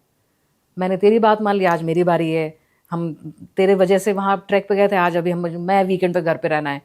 दूसरा तेरी मेरी मेरी तेरी, I am a morning person, अरे तुम मुझे डिस्टर्ब करते हो, मेरी नींद खराब होती है, अलग बेडरूम में सो रहे हैं, etcetera etcetera, for various reasons. Extrovert introvert, तुम्हें तो पार्टी की रहती है, फिजूल खर्ची। अच्छा now here comes financial understanding also. So financial same thing, values में आ जाता है, आप जिंदगी में क्या चाहते हो अपने करियर को लेके, अपनी लाइफ, अपनी फैमिलीज को लेके। फिर आ जाते हैं हम आपकी जिम्मेदारी अपने परिवार के प्रति, और आप वो जिम्मेदारी अपने पार्टनर से क्या एक्सपेक्ट करते हो कि वो शोल्डर करे। Very important. Now comes the last part of it. Last part is detailed medical report, updated medical report to be shared with each other. Updated. Thalassemia, HIV, HPV, dental, eye, blood work, सब कुछ पूरा आपका sugar, thyroid, सब updated, including male fertility factors, female fertility factors. So ये 7 components होते हैं जो normally हम लोग pre-marital में, again we go over them very simply and it really helps. A lot of times we just say देखी जाएगी में, फिर वो गड्ढे दिखे नहीं, आपको दिखते नहीं, कभी गिर गए, चोट लगी, फिर उठ गए, ऐसे ही चलती रहती है फिर लाइफ। हम अगर अब लैंडिंग की ओर आगे बढ़ें तो मेरे 2 सवाल और आपसे बहुत ख़ास रहने वाले हैं। पहला सवाल तो ये कि ये जो आपने कैरेक्टरिस्टिक्स मुझे अभी बताई हैं वो सुन के मुझे ऐसा लग रहा है कि खड़ूस तो ज़्यादातर मर्द होते हैं और बहुत सहनशील, बहुत सौम्य, बहुत देने वाली, ममतामयी ये तो औरतें होती हैं। तो क्या मैं ये मानूं कि नार्सिसिस्ट ज़्यादातर पुरुष होते हैं और जो अदर पार्ट है वो महिलाओं का है, एम्पैथी वाला? You are in for a big surprise Shalini. Equal, जितने ही नार्सिसिस्टिक डिसऑर्डर वाले लड़के होते हैं उतनी ही नार्सिसिस्टिक डिसऑर्डर वाली लड़कियां होती हैं। इक्वल डिस्ट्रीब्यूशन है हमारे पॉपुलेशन में। Isn't that shocking? हाँ। अच्छा, अब आप ये भी मुझसे पूछोगे कि जी ऐसे आप क्यों बोल रहे हो, क्योंकि आपके तो भाई नार्सिसिस्ट अभी जो आप कह रहे हो एग्जैक्टली हाँ मेल्स ही दिखते हैं ना। हाँ, ठीक भी कह क्रूर रहे तो हो, वही होते हैं। हाँ करेक्ट। अगर आप मुझसे ही पूछो कि भी आपके पास कितने केसेस हैं, मैं ये कहूँगी 70% मेल हैं, 30% फीमेल हैं। तो आप बोलेंगे फिर हाँ then why are you saying 50-50? हाँ। The reason is empath male never tells anybody that they are being harassed by a narcissist female. Boys don't cry, लड़के रोते नहीं हैं। मर्द को दर्द हाँ, नहीं मर्द होता। को दर्द नहीं होता, वो खून के घूंट पी के अपनी जिंदगी बर्बाद करके, कोलेस्ट्रॉल बढ़ा के, हार्ट डिजीज करके, अपनी जॉब बकवास रह के सत्यानाश कर लो अपनी लाइफ, क्योंकि अब कुछ नहीं कर सकते। That is the reason why, otherwise it's the same equal distribution. मैं चाहती हूँ कि आपके आसपास भी अगर किसी ऐसे शख्स को आपने देखा है जो इतनी हमारी बातचीत के बाद आपको लग रहा है कि वो भी नार्सिसिस्ट है, आप उससे जूझ रहे हैं, तो प्लीज़ आप वो हमें कमेंट करके बताइए। आपकी कोई स्टोरी भी अगर ऐसी है तो प्लीज़ वो भी आप मुझे कमेंट करके ज़रूर बताइए। अब मुझे एक आप और लास्ट बात बताइए मैम कि अगर मेरा रिलेशनशिप ऐसा है कि वो ब्रेकअप की ओर आगे बढ़ रहा है, सेपरेशन की ओर आगे बढ़ रहा है, तो मैं वो किस रिलेशनशिप को एक और चांस देना या वर्थ समझूं कि मैं उसे बचाऊं, या वो कौन से रेड फ्लैग्स हैं जो मैं देख लूं और अब मैं समझूं कि नहीं ब्रेकअप ही सही है? देखिए, रिलेशनशिप काउंसलिंग में हमारा over the longitudinal work that we have done, एक बेसिक चीज़ें निकल के आती हैं कि आप किस सिचुएशन में आपको शादी में रहना ही नहीं, रिलेशनशिप में रहना ही नहीं चाहिए। और प्राइमरीली मैं बोलूँगी 3 चीज़ें होती हैं, और वो 3 चीज़ें मैच करती हैं हमारे फैमिली कोर्ट में जब हम कहते हैं डिवोर्स या सेपरेशन वाले जो केसेस आते हैं। वो क्या चीज़ें हैं? वो चीज़ें हैं, 3 चीज़ें होती हैं। वन इज़ अगर आपका पार्टनर में सेक्सुअल डिसफंक्शन है, कोई सेक्सुअल इशू है, सेक्सुअल इनकॉम्पिटेंस है, तो वो ग्राउंड फॉर डिवोर्स हो सकता है, जो कि हम कहते हैं फैमिली कोर्ट पे बांधती है। अच्छा, आप बोलेंगे आप इसको साइकोलॉजिकल पॉइंट ऑफ व्यू से क्यों लेते हो आप? वो इसलिए लेते हैं क्योंकि this is a very private matter. ये 2 लोगों के बीच में बहुत सारे टाइम तो पता ही नहीं चलता है, पता ही नहीं चलता है कि ये प्रॉब्लम है। सो वो बिना उसके खुलासा हुए ही वो बंद हो जाती है चीज़। सो वो बंद हो जानी ठीक है, बिकॉज इट्स प्राइवेट मैटर। हम लोग कपल्स भी आपस में नहीं समझते हैं कि ये प्रॉब्लम है। वो कहते हैं कि जी हम लोगों ने अपनी मैरिज कॉन्सुमेट नहीं की, तो मुझे इस शादी में रहनी नहीं है। तो कोर्ट भी कहता है अच्छा कॉन्सुमेट नहीं हुई, चलो ठीक है। हालांकि मीडिएशन होती है, काउंसलिंग होती है, but the bottom line is it can be one factor because we don't know what are the sexual reasons why, and sexual because हम कहते हैं progeny, we are going to be having next generation because of that. So एक prime factor marriage का होता है sexual relations, one of very important factor, right? So एक तो ये हो गया. Second one is we talking about domestic violence, and third is psychiatric problem. So अगर आपकी शादी होकर आपको पता चला कि अक्यूट साइकोसिस है या अक्यूट एमडीपी है, साइकाइट्रिक प्रॉब्लम और साइकोलॉजिकल प्रॉब्लम में डिफरेंस ये है कि साइकाइट्री में आपको मेडिसिन लेनी पड़ती है, उसमें मेडिसिन फॉर लाइफ लेनी पड़ती है, फॉर एवर। ये नहीं है कि कुछ टाइम के लिए। साइकोलॉजिकल प्रॉब्लम नॉर्मली थेरेपी से ठीक हो जाती हैं विद लिटिल मेडिकेशन रिक्वायर्ड। सो अगर आपका केस, अगर आपके फैमिली में अगर आपका स्पाउस साइकाइट्रिक प्रॉब्लम से है तो you can, that could be. And the third is domestic violence और सब्सटेंस अब्यूज, एडिक्शन, किसी भी एडिक्शन को लेके, वो भी एक ग्राउंड हो सकता है। अगेन सिंपल, इसको मैं सिंपल रखूंगी ज़्यादा। अब आप बोलेंगे अगर ये 3 केसेस ने बाकी में जी मेहनत करो। हम ये अगर आपने प्री मैरिटल काउंसलिंग किया हुआ है तो हमें पहले से ही पता है what goes into the relationship. फिर टेम्परामेंट का ज़्यादा ध्यान मत दो, किसी का क्या व्यवहार है, स्वभाव क्या है। हमको बेसिकली मैरिज के 2-3 क्राइटेरियाज होते हैं। हम कहते हैं क्यों हम शादी करते हैं, वो भी बड़ी मैटर ऑफ द हेड है। Marriage is a matter of head, ये दिल वाली बात नहीं है बाय द वे। हाँ जी, ये दिमाग वाली बात है। सिर्फ रिश्ते दिल के होते हैं, दिल की बात है। ज़रूरी नहीं है कि आपकी मैरिज में रिश्ता हो। Marriage is a partnership, it's a matter of head. I am sorry, I am being very cold about it, लेकिन marriage is a very practical proposition. Like cohabitation, हम लोग कहते हैं 3 फैक्टर्स होते हैं इसमें। कोहैबिटेशन मतलब किसी के साथ रहते हो आप। सेकंड, प्रोक्रिएशन, लीगल प्रोक्रिएशन, बच्चे, शादी, लेजिटिमेट प्रोक्रिएशन बोलते हैं। तीसरा है सोशियो समाज emotional investment for old age, बुढ़ापे के लिए। तो ये 3 फैक्टर्स हैं शादी चीज। इसके अलावा इज ऑल मेक बिलीफ। तो ये 3 मुझे चीजें लेकिन अगर हैं, लगता है कि जो अभी प्यार में पड़े हुए लोग हैं, जेनजी जो हैं, वो तो आपकी ये बात नहीं मानेंगे। नहीं उनके मानेंगे। हिसाब से तो दिल से वो सोचते हैं। जिनकी शादी हो गई है या जो जख्म खाए हुए हैं, वो ये मान सकते हैं कि दिमाग से सोचा जाना चाहिए, दिल से नहीं सोचा जाना चाहिए। आप क्या सोचते हैं, मुझे कमेंट करके बताओ। शादी करने का अगर प्लान कर रहे हो, कर चुके हो, दिल से सोचना चाहिए, दिमाग से सोचना चाहिए, वो प्लीज मुझे कमेंट करके जरूर बताना। Superb. अच्छा, हम बस लैंडिंग अब होने ही वाली है, तो उसके Right. पहले मैंने फटाफट से रैपिड फायर आपके लिए तैयार किया है। ओहो। आप येस नो में, या वो मिथ है या नहीं है, आप उसमें मुझे जवाब दे Okay. सकते हो, ठीक है। हालांकि इसमें से बहुत सी चीज हम ऑलरेडी डिस्कस कर अच्छा। चुके हैं, लेकिन ये रिकैप हो जाएगा एक तरह अच्छा। से। नार्सिसिस्ट हमेशा खुद को बहुत पसंद करते हैं। यस, ऑलवेज क्या नार्सिसिस्ट को खुद पर कभी डाउट भी होता है? होता है। होता है। बताते नहीं किसी को, डीप डाउन वो शराबों में और नशों में डीप डाउन खोखला फील करते हैं। उनको लगता है कि कैसे उनके कोई रिश्ते नहीं होते क्लियर, साफ अपने, क्योंकि लोग उनको ये लोग छोड़ के चले जाते हैं ना, ये लोगों को ड्रॉप करते हैं। Yes, sorry, I am explaining. Okay. Narcissist बनने में बचपन की जो परवरिश होती है उसका बहुत बड़ा रोल होता है। Okay. यस, 100%। क्या नार्सिसिस्ट को एम्पैथी भी कभी महसूस हो सकती है? नहीं, एक्टिंग करते हैं वो।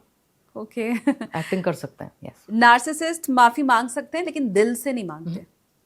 बिल्कुल भी नहीं। शब्द है वो सिर्फ सॉरी, और वो भी सीखते हैं। ये कैरेक्टर ट्रेट है। सॉरी शब्द सीख लेते हैं, कहते हैं सॉरी बोलने से ये पर्सन चुप हो जाएगा, तो चलो सॉरी बोल देता हूं मैं। मतलब क्या है दिमाग में नहीं मालूम। माय गॉड, ये तो कॉन्स्पिरेसी वाली लग रहा है मुझे। इट इज क्या हर सेल्फी लेने वाला, मतलब मैं तो मानती हूँ सेल्फी ले रहे हैं मतलब खुद के दीवाने हैं, वो क्या नार्सिसिस्ट होता है? यस, कैरेक्टर ट्रेट्स बिल्कुल हैं, बिल्कुल खुद के हैं। Yes, self love. Narcissist relationship में हमेशा सच्चा प्यार करते हैं। Oh my God, narcissist relationship में हमेशा सच्चा प्यार करते हैं, ये मिथ है या नहीं है? अच्छा, मिथ, एब्सोल्यूट मिथ। ओके। उनको प्यार शब्द नहीं मालूम क्या है, वो दुनिया उनको नहीं मालूम। बड़ी उनकी इच्छा रहती है जानने की, इसीलिए वो रोमांटिक मूवीज देखते हैं, पॉर्न देखते हैं, ये देखने के लिए कि क्या चीज होती है, इनको नहीं मालूम। इसीलिए फाइनली ये लोग बड़े अकेले रहते हैं जिंदगी में, अंदर से डीप डाउन। इसको पकड़, उसको छोड़, इसको पकड़, ऐसे करते रहते हैं। आपको ही कंफ्यूज कर दिया मैंने, है क्या नार्सिसिस्ट को अपनी हरकतों का, वो क्या कर रहा है, लोगों का दिल दुखा रहा है, इसका एहसास होता है? जीरो, बिल्कुल भी नहीं। क्या नार्सिसिस्ट जानबूझकर दूसरों को इमोशनली मैनिपुलेट करते हैं? जानबूझ के नहीं करते, ऑटोमेटिक इनके ब्रेन चलता है ऐसे। फितरत में उनके आ गया है। They don't know. Okay. Narcissist को थेरेपी से फायदा हो सकता है? हो सकता है, अगर वो कहें कि मैं अपनी 5-6 ट्रेट्स में से एक को ठीक करना चाहता हूँ, एक में भी अगर आप परिवर्तन ला सकते हैं तो वो बेटर ही हुआ। हालांकि आप मुझे पहले बता चुके हैं कि वो 1 हफ्ते से 10 दिन, फिर 15 दिन, फिर महीने भर पे चले जाते हैं और फिर छोड़ देते हैं। कोई थेरेपी नहीं। नार्सिसिस्ट कभी अकेले नहीं रह सकते, सच है ये? 100% करेक्ट, सत्य। ओके। क्या एक इम्पैथ और नार्सिसिस्ट के बीच में नेचुरल खिंचाव होता है, अट्रैक्शन नेचुरल? 100%, 100%। ये आप बता चुकी है, लेकिन मैंने लिखा हुआ है तो मैं पूछ लेती हूँ। नार्सिसिस्ट गिफ्ट और प्यार का दिखावा करते हैं मैनिपुलेट करने के लिए। 100%। ओके। नार्सिसिस्ट को रिजेक्शन से क्या बहुत डर लगता है? नो, डर नहीं लगता है उनको। It doesn't exist for them. जिससे पहले आप रिजेक्ट करते हैं वो रिजेक्ट कर देते हैं आपको, क्योंकि वो पहले ही देख लेते हैं कि ये मेरे, it doesn't exist for them. Okay. Rejection doesn't exist for them. तो नार्सिसिस्ट को रिजेक्ट करना हो तो उसको भनक मत लगने देना कि तुम ऐसा करने वाले हो, नहीं तो वो पहले ही कर देंगे। ओके। नार्सिसिस्ट को हर रिश्ते में, कोई भी रिश्ता हो, उसमें कंट्रोल चाहिए? 100%। ओके। लास्ट सवाल, क्या नार्सिसिस्ट अकेले में रोते भी हैं कभी? सेल्फ पिटी में रोते हैं, बहुत कम, रेयर। शराबें पी हुई हैं खूब, और कोई मूवी देख के अपने पे दुख, बट बहुत कम होता है उनके लिए। ज्यादा नहीं करते, बहुत कम। सेल्फ पिटी में बहुत कम, रेयर। मुझे एक चीज़ आज आपसे बात करके ज़रूर समझ में आई है, क्योंकि मैं शुरू से सोच के बैठी थी कि मुझे नार्सिसिस्ट के ऊपर ही बात करनी है। जैसे ही हमारी बात शुरू हुई मुझे ये समझ में आया कि ओ गॉड, एम्पैथी वाला भी एक फील्ड है और जिसमें बहुत कम बात हुई है। मैंने इसके पहले आपके भी पॉडकास्ट नहीं देखे हैं या ऐसे पॉडकास्ट बहुत कम देखे हैं, लेकिन अब मुझे ये समझ आ रहा है कि एम्पैथी को डिसऑर्डर भले नहीं कहा गया है, लेकिन हम आम बोलचाल की भाषा में इसे डिसऑर्डर कह सकते हैं। और मुझे अगली बार बहुत डिटेल में इसके ऊपर भी शायद कभी बात करनी है। आप लोगों से मैं ये कहूंगी कि अगर आप कुछ भी पूछना चाहते हैं डॉक्टर मधुमती से, कमेंट सेक्शन ओपन है। आप कंफ्यूजन में है कि जो आपका रिलेशनशिप है या आपका पार्टनर है वो नार्सिसिस्ट है या नहीं, आपका बॉस, आपके मम्मी पापा, कोई भी आपके रिश्ते ऐसे हैं, तो आप प्लीज वो कमेंट करके बताइए। आप हील करने की कोशिश कर रहे हैं, तरीका बता दिया है मैम ने, लेकिन फिर भी आप वो मुझे कमेंट करके बताइए। और नेक्स्ट टाइम अगर आप एम्पैथी के बारे में समझना चाहते हैं तो वो भी आप मुझे कमेंट करके बताइए। आप कमेंट करोगे तो हम मैम को नेक्स्ट टाइम इनवाइट कर पाएंगे। Thank you so much ma'am इतना टाइम देने के लिए। और आज के पॉडकास्ट में कहीं पे भी कोई क्रैश लैंडिंग नहीं हुई है। मैं उम्मीद करती हूँ मेरे व्यूअर्स की लाइफ में भी ना हो, नार्सिसिज्म के चलते कोई क्रैश लैंडिंग ना हो, आराम से आप ऑटो पायलट मोड में बस उड़ते रहे। बहुत शुक्रिया मैम, आपने इतना टाइम दिया, आप आए। Thank you so much Shalini.